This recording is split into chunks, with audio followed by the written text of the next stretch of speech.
तो चलिए आज बात करते हैं एक ऐसे पिज्जा डिलीवरी बॉय की, बिल्कुल साधारण सा लड़का जिसकी जिंदगी एक वैज्ञानिक एक्सपेरिमेंट ने मतलब एक खास टमाटर ने पूरी तरह से बदल कर रख दी। अब सवाल ये है कि क्या सच में एक टमाटर किसी जीरो को हीरो बना सकता है? सुनने में अजीब लगता है ना?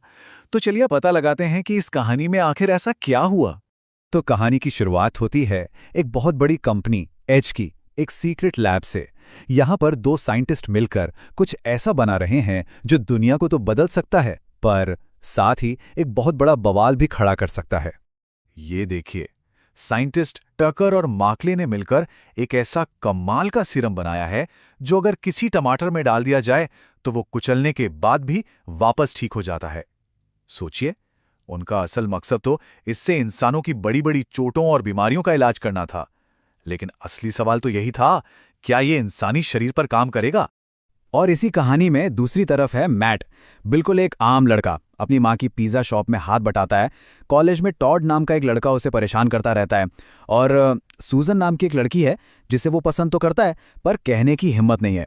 मतलब जिंदगी एकदम नॉर्मल चल रही थी। और यहीं से कहानी में आता है असली ट्विस्ट। देखिए, एक तरफ थे प्रोफेसर टकर जिनका मकसद था इस सीरम से लोगों की जान बचाना, और दूसरी तरफ था उनका लालची बॉस मिस्टर क्रिसल, जो इसे एक हथियार बनाकर सेना को बेचना चाहता था और खूब सारा पैसा कमाना चाहता था। सीधी सी बात है, ये अच्छाई और लालच की लड़ाई थी। आप कहानी में एक ऐसा मोड़ आता है, एक ऐसा हादसा होता है जो मैट की जिंदगी को हमेशा हमेशा के लिए बदलने वाला था। हुआ ये कि लैब में एक बहुत बड़ी डकैती हुई। मैट बस प्रोफेसर को पिज्जा डिलीवर करने ही पहुंचा था कि अचानक लैब पर गुंडों ने हमला कर दिया। भागने की कोशिश में प्रोफेसर टकर को गोली लग गई और अपनी आखिरी सांसें लेते हुए उन्होंने मैट के हाथ पर लगी छोटी सी चोट पर एक इंजेक्शन लगाया। वो चमत्कारी टमाटर उसके हाथ में दिया और उससे एक वादा लिया, और बस वहीं उनकी मौत हो गई। अब घबराहट और सदमे में मैट ने वो टमाटर खा लिया और छत से नीचे गिर गया। पर कमाल देखिए, उसे खरोच तक नहीं आई। और तो और, जब बाद में एक पार्टी में टॉड ने उसे फिर से परेशान करने की कोशिश की तो मैट ने उसे मजा चखा दिया, और बस उसी पल उसे पहली बार एहसास हुआ कि उसके अंदर कोई खास ताकत आ चुकी है। ये जानने के बाद कि उसमें कुछ तो बदला है, मैट घर जाकर अपनी नई ताकतों को टेस्ट करता है।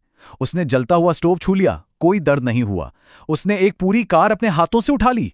अब उसे यकीन हो गया था कि प्रोफेसर टकर सच कह रहे थे। लेकिन ये खुशी ज्यादा देर टिक नहीं पाई। वही गुंडे अब उसकी मां को धमकाने पिज्जा शॉप पर आ धमके थे। तो अब समय आ गया था मैट के सुपर हीरो बनने का। पर क्या उसे पता था कि उसकी पहली ही लड़ाई उसके सबसे बड़े दुश्मन को भी जन्म देने वाली थी? अपनी मां को बचाने के लिए मैट ने अपने पापा की पुरानी पिज्जा मैन वाली कॉस्ट्यूम पहनी और गुंडों की अच्छी खासी धुनाई कर दी। लेकिन इसी लड़ाई झगड़े में उन गुंडों का जो लीडर था जॉन, उसका चेहरा बुरी तरह जल गया, और बस यहीं से जन्म हुआ एक नए खतरनाक विलन का। अब बदला लेने के लिए जॉन किसी भी हद तक जा सकता था। उसने सबसे पहले मिस्टर क्रिसल को रास्ते से हटाया और उसकी कंपनी पर कब्जा कर लिया। उसने अपना एक नया नाम भी रखा, बिग चीज। अब उसकी जिंदगी का बस एक ही मकसद था, पिज्जा मैन को ढूंढना, उससे बदला लेना और उसकी सारी शक्तियां छीन लेना।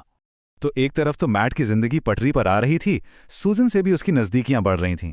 लेकिन उसे क्या पता था कि दूसरी तरफ बिग चीज और साइंटिस्ट मार्कुले मिलकर उसकी सबसे बड़ी कमजोरी ढूंढ निकालने में लगे हुए थे। एक ऐसी कमजोरी जो उसे खत्म कर सकती थी। और देखिए, हर सुपर पावर की कोई ना कोई कमजोरी तो होती ही है। उन्हें पता चला कि तंबाकू के धुएं में एक ऐसा बैक्टीरिया होता है जो अगर सांस के जरिए अंदर जाए तो उस टमाटर सीरम का असर कुछ देर के लिए खत्म कर सकता है। मतलब पिज्जा मैन फिर से एक आम इंसान बन जाएगा। और बस इसी कमजोरी का फायदा उठाकर बिग चीज ने मैट के कॉलेज में उस पर हमला कर दिया। सिगरेट के धुएं से उसे कमजोर किया और फिर सूजन को किडनैप कर लिया। जाहिर है, ताकि मैट सीधा उसके जाल में आकर फंस जाए। अब कहानी अपने क्लाइमैक्स पर पहुंच चुकी थी। एक तरफ था हमारा हीरो और दूसरी तरफ एक खतरनाक विलेन, और बीच में फंसे थी सूजन। अब आखिरी लड़ाई होनी ही थी। मैट सीधा बिग चीज के ठिकाने पर पहुंच गया। सूजन को बचाने के लिए वो अपनी शक्तियों का राज यानी खून का सैंपल देने के लिए भी तैयार हो गया। पर बिग चीज ने उसे धोखा दिया। उसने सिगार के धुएं से मैट को फिर से बेबस कर दिया और उसे पकड़ लिया। अच्छा हुआ कि पुलिस सही टाइम पर पहुंच गई और मैट को बचा लिया गया। लेकिन उसकी शक्तियां अभी भी वापस नहीं आई थी। फिर भी उसने लड़ने का फैसला किया। इससे यह साफ हो गया कि उसकी असली ताकत वो सीरम नहीं बल्कि उसकी हिम्मत थी। तो फाइनल लड़ाई हुई एक पिज्जा फैक्ट्री में। मैट अपनी हिम्मत के सहारे लड़ रहा था, लेकिन जैसे ही सूजन की जान खतरे में पड़ी, ऐन मौके पर उसकी सारी शक्तियां वापस आ गईं। उसने तुरंत सूजन को बचाया और बिग चीज को भी हरा दिया, जो लड़ते लड़ते एक फ्रीजिंग मशीन में जा गिरा। तो विलन का तो काम तमाम हो गया।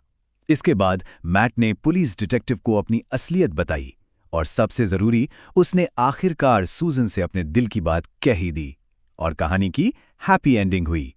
और आखिर में मैट को प्रोफेसर टकर की कही वो एक बात याद आती है, अपनी शक्ति का इस्तेमाल सिर्फ अच्छे कामों के लिए करना। और यही इस पूरी कहानी का सार है कि असली हीरो वो नहीं जिसके पास ताकत हो, बल्कि वो है जो अपनी ताकत का सही इस्तेमाल करना जानता हो।